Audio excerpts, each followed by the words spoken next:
It's time for Friday night primetime to roll out to the road racing center of the East. The Clio Clubs have unloaded at Lime Rock Park, and at this tight and twisty track in Lakeville, Connecticut, we'll rumble as we roll our way to the end of the championship. Hello everyone and welcome to RaceSpotTV, where my name is Arjuna Kenkipati, delighted to be alongside with Will Chadwick, with Iku Merakala behind the scenes. It's been a fun season, Will. I've been watching along during some of my lunch breaks, and glad I get to be part of this close confines touring car action. Yes, Arjuna, it's the first season of these Clios on iRacing and it's been a good season so far. Here you've got some of the tracks that we've been to over the course of the last 10 weeks. Of course, this week we are at Lime Rock Park, like Arjuna mentioned, but previous weeks we've been at Rudskogen, Red Bull Ring, WeatherTech Laguna Seca, Tsukuba, and next week we go to the best track in the world, Alton Park. There's a few people here at RaceSpotTV that would make that claim. I'm obligated to say that Laguna Seca, being 90 minutes away from me, is also maybe the best track in the world. But you'll notice that outside of the likes of Spa, Monza at the start of the season, and maybe the Red Bull Ring a couple of weeks ago, a little bit shorter confines for us to work our way in. Summit Point at the very end of the season, boy, is that going to be exciting.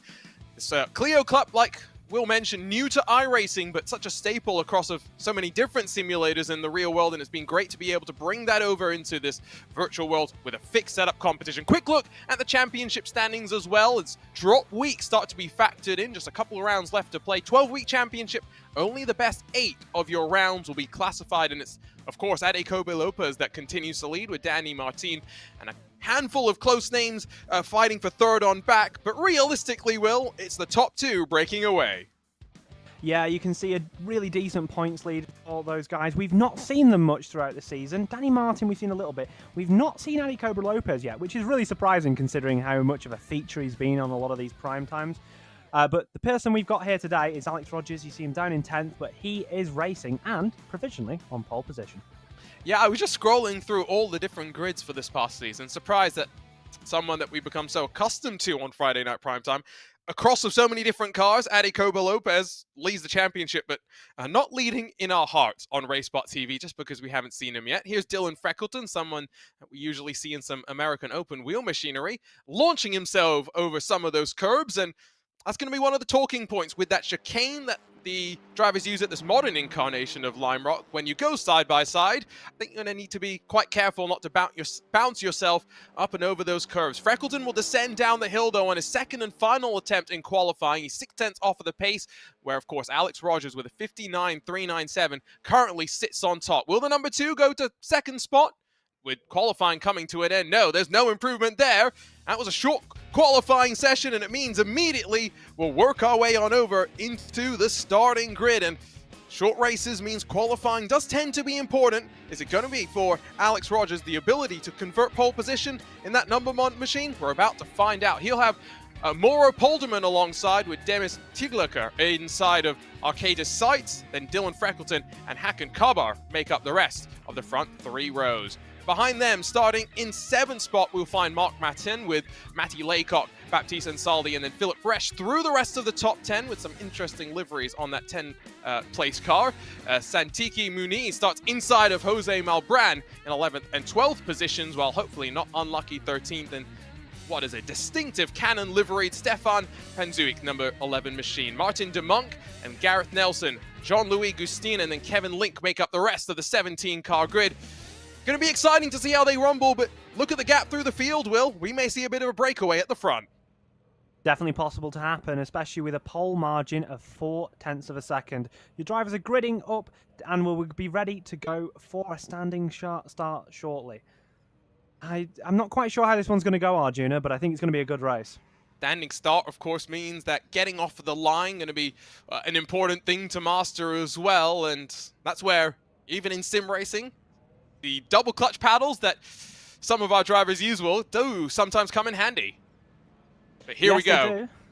Sorry, Will, thought we had a little bit more time. The drivers focus their way up towards the lights as the engines begin to build, and we go racing here at Lime Rock Park. Good start from pole position behind. They're trying to just slot into line and draft their way in through that fast right-hander, the opening corner of the race. It is going to be Rogers that is able to hold off the challenge, though, as they work their way side by side for 4th and 5th positions. Going to be important now to just maintain that spot, though, into the next braking zone all the way through the chicane. A tidy start through the field. Yeah, and we do see one of the Castrol livery cars go wide and get onto the grass. That's terrible to see that happen at the start, and the questionable livery car has seemed to got through the order pretty all right. Yeah, the number 8 there of, I believe that to be... It was... It's Cablar, right. So, yeah, just an unlucky bit there, going a bit wide. These cars are really light over the rear axles, so as soon as you touch a bit of grass like that, round she goes, and, yeah, an unfortunate moment. So as down the hill we go, Rogers leads then from Polderman. Freckleton and Denise battled for 8th and 9th positions, but you can already see the breakaway. Big slide off that final corner as well. Going to tuck back into line in that bright gold Renault Clio Cup car. That was the driver down in 5th position, 4th position, excuse me. Matin able to hold on to his car, but boy, for a moment, I thought he was about to run himself into the wall. Almost Joseph Newgarden-esque for those that remember that clip from his days back in the Skip Barber Formula Series. And it's interesting you mentioned Skip Barber, because I believe they own this track, if I'm correct, but I'm not too sure on that. I'm sure you do know. But yeah, it seemed a bit of a feature of this opening lap, just drivers clipping the grass, getting a bit loose. Thankfully, Martin able to recover. We've got a bit of side-by-side action here. It's Kevin Lynch going down the inside. Another one of our Castrol cars. Nice little move, and clipping the curb as we see a car go wide in the background. Yeah, that's the old turn that they used to run their way on through. He's the driver that took that shortcut, or long cut, I guess, in some ways. The number 15 machine going to surely have a slowdown penalty to try and eschew, but with the relatively slow speed of these cars, maybe he won't compromise too much. In fact, he's heading off, I think, to the inside to let them fan themselves almost 2 and 3 wide in towards turn number 1. Who's going to be the bravest onto the brakes here? It's the 11 that's got the inside, the 12 that will go the long way around, and 2 cars going straight. Yeah, a little bit of contact there as we see Chilar on the grass, and that's really unfortunate. Just a little bit of contact. It looked like Nelson just went a little bit deep down into turn 1. Of course, these cars do not have anti-lock brakes. They're really interesting to drive, as it's always a car you would kind of imagine to have that some sort of aid, and it's really easy to mess up your braking, and a bit of an unfortunate incident there as we watch the remaining drivers come through the chicane for your 4th time. We are on, I think, 3rd lap of the race. Yes, lap number 3. It was my bad. Yes, even I was starting to get a little bit mixed up. Remember, short lap times here. Only 3 drivers, though, have been able to duck down, 4 drivers, excuse me, down below the 1-minute bracket under racing conditions. 2 of them being Rogers and Polderman breaking away at the very front with Sace and Matin. Now 3rd and 4th positions in relative no man's land. And, well, the battling with under 12 minutes to go, very much at the back of the pack. You were kind of joking and jesting that Alton Park was maybe where we wouldn't see too much passing. Lime Rock is also known for being pretty difficult to work your way past here. Yeah, and you would think with the relatively small nature of these cars that you'd be able to see quite a little bit of passing, as we see a little bit of a jink to the inside by Laycock, but no move made there as we head up the hill. A little move to the inside. I'm not sure if there's any overlap there, but it looks like there's going to be no defense from the number 9 of Ansledy, and Laycock seems to have got through there. Pretty nice manoeuvre, actually, and got the car clear before the final corner. All about setting up the moves here in some ways, and then using the draft when you get a opportunity to slingshot on past, and now back across the line and into turn number 1. It's going to be a half-hearted defense there from the 7, and Zaldi feinted to the inside, realized he didn't have the opportunity. Freckleton might have an opportunity of his own, but completely blowing the quarter, I believe, was again that number 10 machine of Tiglar, and he's going to drop back down. That's Zaldi, excuse me, that's dropping down. All sorts of chaos going on right now because the number 10's dropping down as well. Yeah, and I think Dylan Freckleton might have been involved in that. I don't know if I'm correct there or not, but I seem to think he might have dropped a position. Not too sure on that one, but we certainly saw a little bit of action going on at that turn number 1, and it seems a lot of drivers are tending to mess up their braking zone a little bit. Of course, you're always kind of setting up an angled braking zone, trying to arc the car into the corner, and there's not really much the drivers can do to edit the way that these cars perform under the braking. They only have one changeable option, which is the brake valve. Higher number, more brake pressure at the rear. Lower number, less brake pressure at the rear. And it means that you adjust your driving style to get the most out of the car from week to week. Freckleton trying to look up to the inside of Laycock into turn one. We're now less than 10 minutes to run, but he's going to run himself a bit wide and try and cut back in and stomp onto the power. Rogers has really pulled away from Polderman, who might have made a mistake because he's now being reeled on in by Says in that number 4 machine for second spot as well. So just keep your eye out for potential battles up and down through the field. Freckleton gets a great run into the chicane. Yeah, Freckleton certainly seems to have the pace here over Laycock, but it's going to be a tricky manoeuvre to make. As you see, Laycock a little bit wide, sets up that move for Freckleton to the inside, down to the penultimate corner of the track. Looks to have a decent amount of the car on the inside, and with the inside line, an easy manoeuvre. And now he's going to try and gap himself to close 3.7 seconds up the road to the number 3 machine with what should be potentially 10 laps still left to run. You see in front a little bit of side by side. I think that's just with traffic. Cars exiting pit lane as well. That's Martin DeMonk in the number 12 car, who's now 1 lap down, the only car who finds himself in that situation. Here's the battle though for second spot, and you can see how much the margin has grown up to the race leader, how much pressure Polderman's under. Polderman going defensive towards the inside here as we head down to the chicane for the 7th time here today. Predicted that number of 15 as we stand, but it's incredibly close to going to 16, so that'll be interesting to see whether Rogers can stretch the race to be 1 lap longer, but it looks to be that Says this had a little bit of a bad run as we watch a replay of what happened to Freckleton a few laps ago. And so this is just going to be from up above, a great look at the run into turn 1, and just gives you the sense of how much into the braking zone he really sent it, and that's going to be a protest for Nimcross, I get the sense. Yeah, potentially that. It just looked like he just misjudged the braking, and once he got in so fast there, it was hard for him to make any adjustment potentially, but yeah, certainly not the other driver's fault as we watch Polderman make another mistake that we've seen so common in this race so far, and it makes him vulnerable again to Says as we head down to the chicane. Oh, and great view on board, but the problem is he was so chock-a-blocked up behind that he can't get the momentum into this next braking zone, and so realistically looking to try and set something up after this, or maybe now only into turn number 1, because Polderman gets a pretty decent run and is able to hold off as we get ready to end lap number 8, get ready to reach what should be the halfway mark. Rogers, dominant, 4.2 seconds clear at the front. And you've certainly got to think Rogers is taking into account the experience that he's got in this car. We know he's ran a lot of the races this season, and you've certainly got to think with such little to change with these brake valves, it's probably just a sweet spot that he's found, and also in his driving. I often refer to this car as being a little bit go-karty, and I know that's an often overused reference with inside describing race cars. However, the way that it lifts the wheel and generates the turn, I feel like is more like a go-kart than you see from pretty much any other car. And that's why I'm not really bringing up the fact that these are front-wheel drive, because I don't feel like they drive like traditional front-wheel drive cars.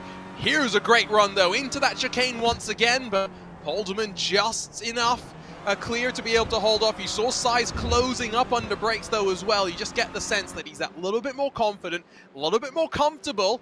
I have to be a little bit worried though, because Marc Martin is closing in behind as well. He was half a second quicker the last lap by. Yeah, it certainly looks like Polderman's feeling a little bit of the pressure. Of course, we did see that small mistake where he clipped the grass, I believe, last time by. But it certainly doesn't look like the pressure is relieving as we watch Polderman aggressively break the toe, starting lap number 10.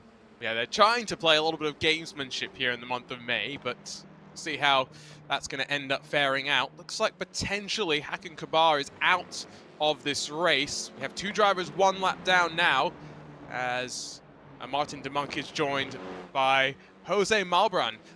Continue just watching this fight though, as great opportunity for sights here as Polderman a little bit wide into the chicane. It's going to be defensive from the 16. The 4 is going to try and switch it back and set it up. Yeah, and that's exactly what he needed to do, but it looked like he just wasn't able to get the rotation in that final bit of the braking. If he can set him up again, if Saez can set Polderman up, it could enable him to maybe be able to make that move stick. But we're watching a replay here of what maybe happened to Malbrand looking to the inside. Actually, that wasn't Malbrand, that was a car ahead.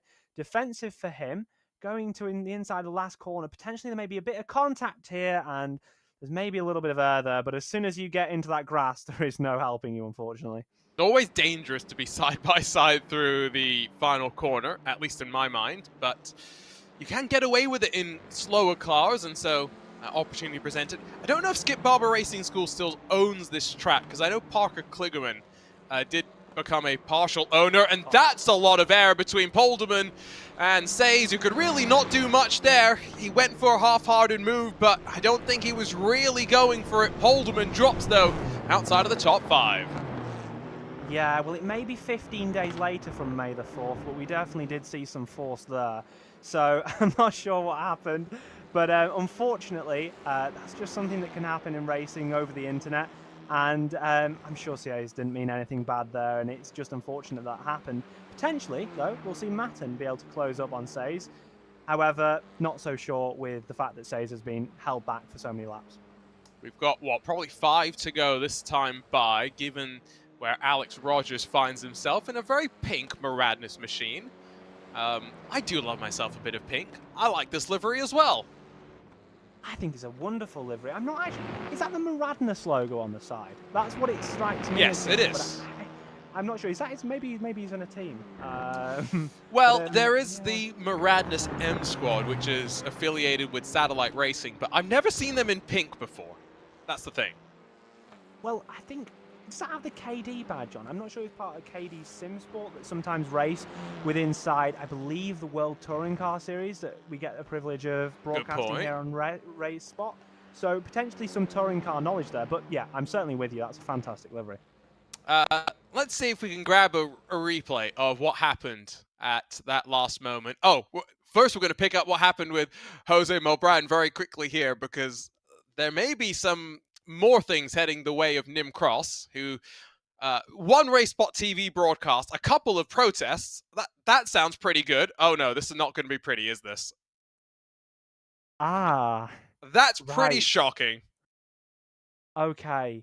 I didn't expect that, to be honest, but sometimes tensions rise, and I would certainly be expecting somewhat of a ban coming this way. Yes, well, at the very least, a sternly worded email from Nim Cross stipulating some sort of punishment.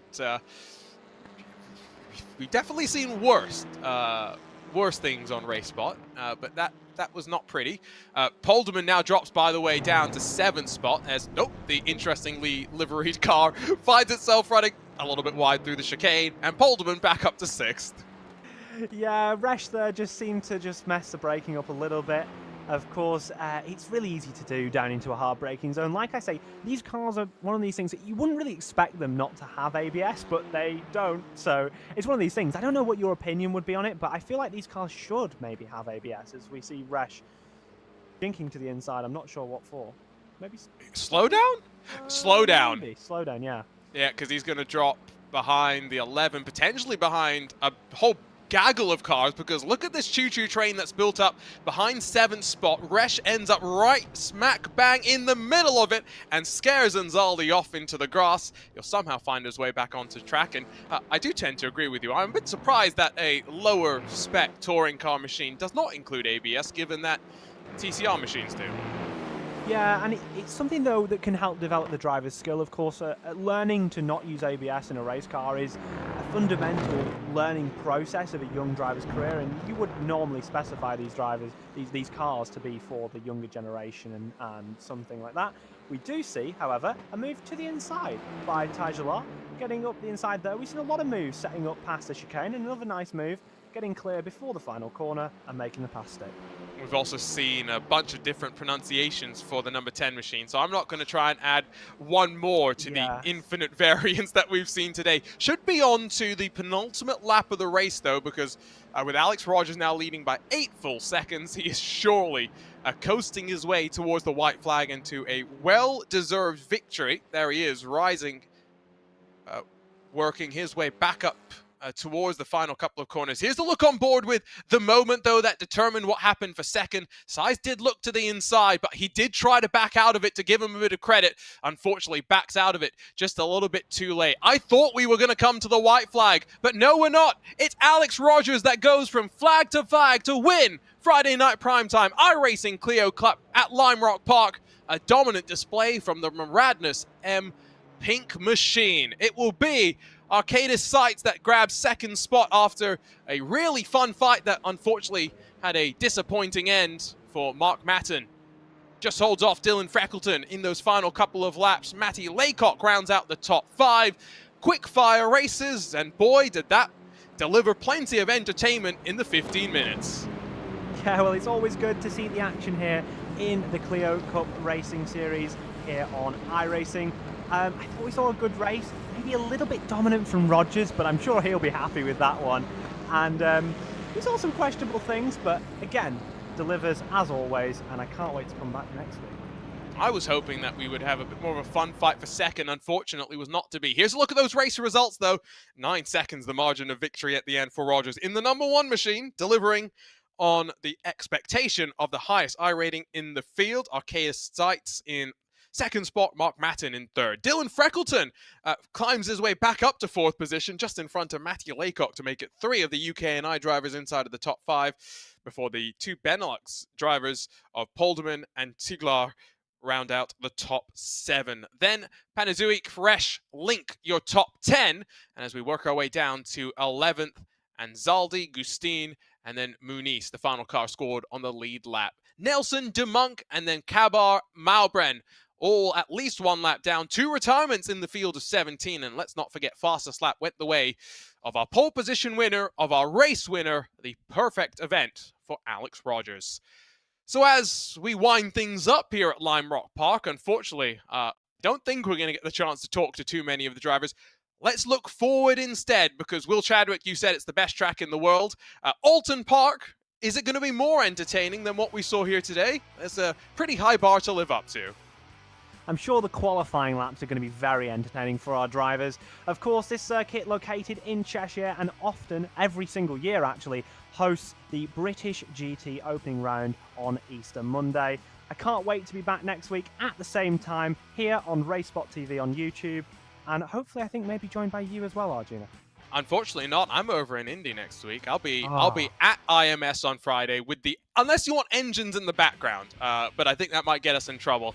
I think that's going to bring us to a close, though, for Friday Night Primetime. Don't forget that this weekend, RaceSpotTV's got a pretty quiet one, but you can join us for the latest round of the Porsche Esports Super Cup on twitch.tv/iRacing as we set off to the Circuit de la Sarthe. For Iku Marikala, for Will Chadwick, as well as myself, Arjuna Kankiparty, thank you for joining us on RaceSpotTV for Friday Night Primetime. We'll see you next week from Alton Park.